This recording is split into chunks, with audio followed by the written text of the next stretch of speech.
Jharkhand निकटरे gas tanker leak घटना।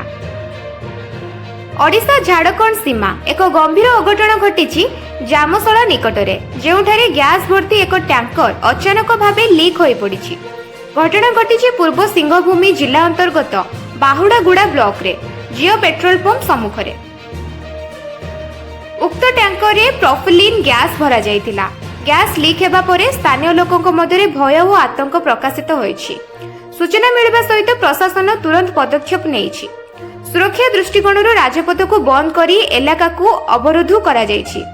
अग्निशम दल police एवं अन्य आपतकालीन दल घटनास्थल रे अवस्थित अछंती।